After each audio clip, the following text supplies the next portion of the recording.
galing kami dun sa may parang talyer. Nagpapalit kami ng gulong. Iniwan na namin sa sasakyan doon. At ito, naglalakad kami. So, tignan nyo guys yung lugar, ano. Tcharan! Wala ng mga dahon. Yung tuyo na sila. Sobrang lamig. So, ngayon is aayos kami sa tindahan. Tara!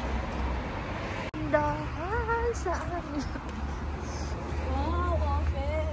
Open.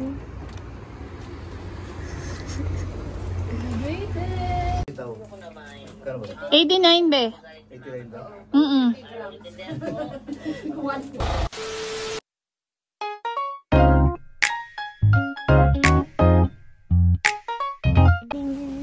Morning guys. Ngayon lang ulit kami makapunta dito sa So binago na siya.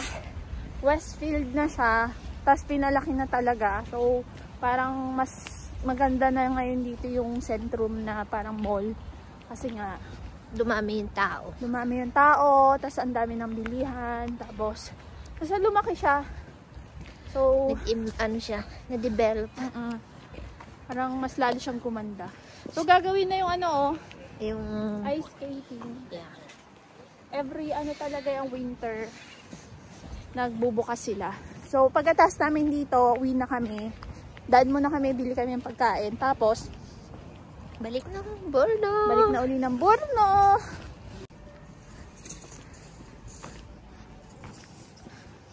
Westfield na siya.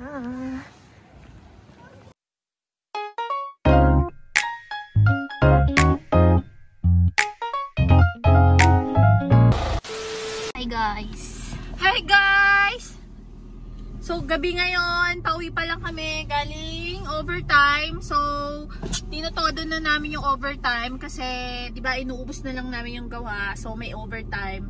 So, para maganda din naman yung sahod namin. Sa huling sahod namin, medyo malaki-laki din kasi oti-oti kami. So, guys, sobrang lamig ngayon. Talagang ang lamig. At saka nag-snow kanina. Yes, nag-snow kanina. Parang maliliit lang. Tapos, hindi ganun kalakas. Parang ambon. Pero makikita mo yung mga flakes ng snow. Yeah. So, we start na talaga.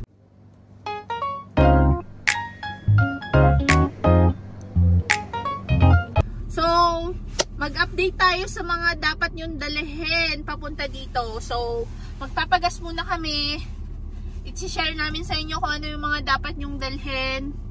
Ngayong winter, kung sino man yung mga papunta dito, update natin kayo sa mga dapat nyong dalhin. So, tara, maggas muna kami. Grabing lamig guys. Sobrang lamig talaga niya. 7 ano pa lang, 19 ng gabi. Yes. Pero parang ano na, ang lalim na ng gabi. Medyo malinis yung windshield. Kasi nag-snow. Kasi nung nakaraan, froze naman siya. Sobrang hirap. So, okay yung kasi, ano na lang, nag-i-snow. Yes. Mas hindi masyadong malamig pagka nag-i-snow.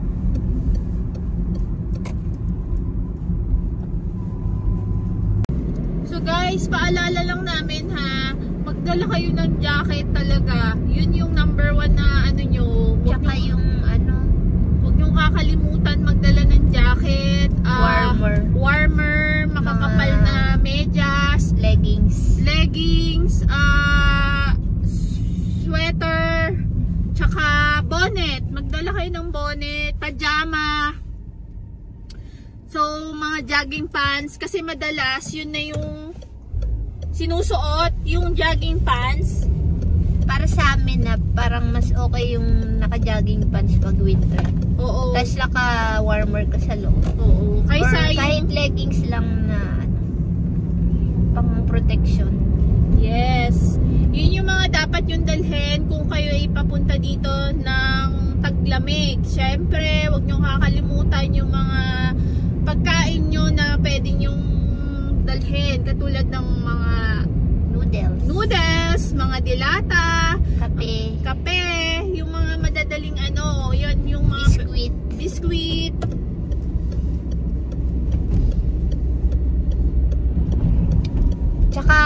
scarf din. Kung may ano kayo, may makikita kayo sa ano, siguro may mga bibilhan naman sa Pinas ng mga pang ano, no? Yung mga makakapal na medyas, tsaka yung mga scarf na ano.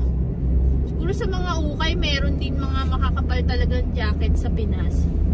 So, try nyo para pagdating nyo dito, kasi talaga sobrang lamig po, baka mabigla yung katawan nyo. Tsaka kung maaari, magdala din kayo ng gloves kasi masakit talaga din sa kamay. Yung talagang nanunuot siya. Masakit sa kamay talagang, pati yung kuko mo parang matatanggal na. sa lamig. Yun po yung mga dapat yung dalhin ha pagka papunta kayo dito. So mas malamig pa sa January, February. Yan po yung mas malamig pa. So ngayong mga pa December, ano pa lang yan, pa... Tsaka yung sa sapatos nyo, kung may madadala kayong hindi rubber shoes. Kasi yung rubber shoes pag winter, nababasa din siya agad. Oo, nababasa siya. I-snow. Kasi minsan maulan masyado. Mas papasok yung lamig sa sapatos. Oo. Kung maaari yung hindi siya nababasa na sapatos, kahit hindi naman pang winter, basta hindi lang siya masyadong nababasa. Kasi nga, di ba, pag nag-i-snow, pagkataas kasi minsan guys na nag-i-snow, naulan. Yes. So, natutunaw yung mga snow, tas mababasa yung paa mo, tapos yun, papasukin ka na lalo ng lamig.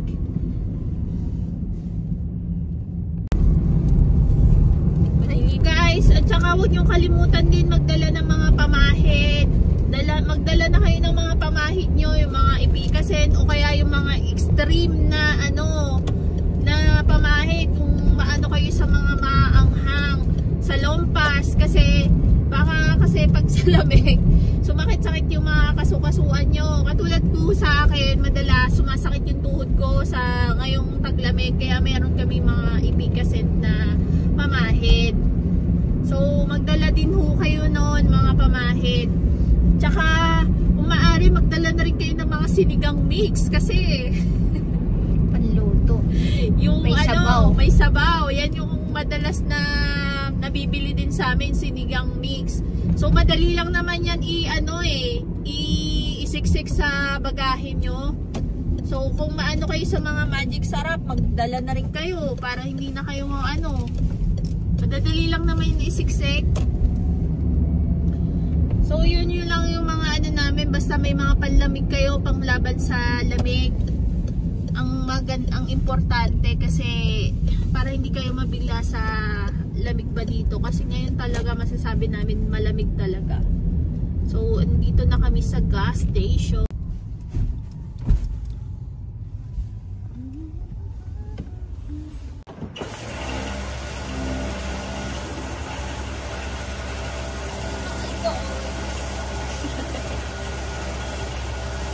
So, hindi masyado makakapal yung suot ni Diana jacket. Pero doble yan guys. Meron siyang hoodie dyan sa loob. Tapos yung yung parang pang winter jacket. Pero manipis lang yan. So, naggas lang kami ng 300. So, ganyan lang. So, papasok si Diana dun sa store. Sasabihin niya lang yung number ng itong station ng gas, number 3. So alam na nun doon sa counter kung magkano yung napagas namin. So dito is walang sa'yo, mag-a-assist. Ikaw talaga ang magagas sa'yo, tapos ikaw pupunta doon magbabayad. So ganun yun dito.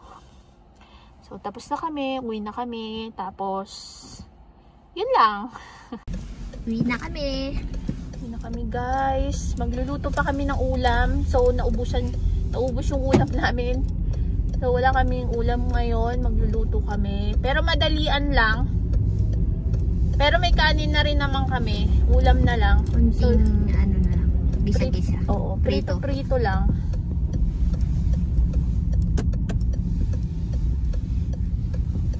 A few moments later.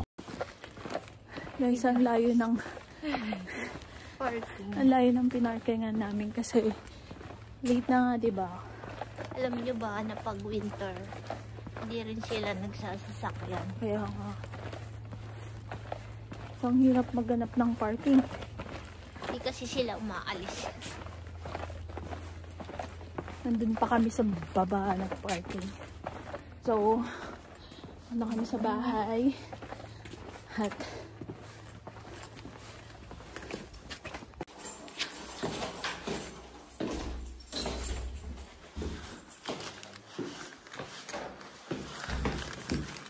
ahoy! Dito na kami sa bahay.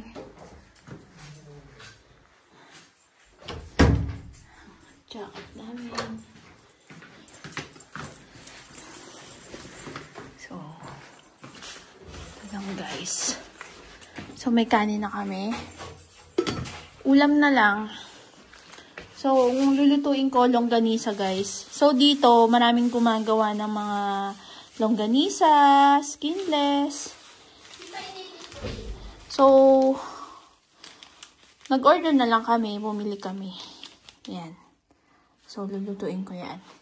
Mabilis lang. Ano daw si Dayan. Sobrang kalat ng bahay namin, no. So, wala na kasi kami time maglinis.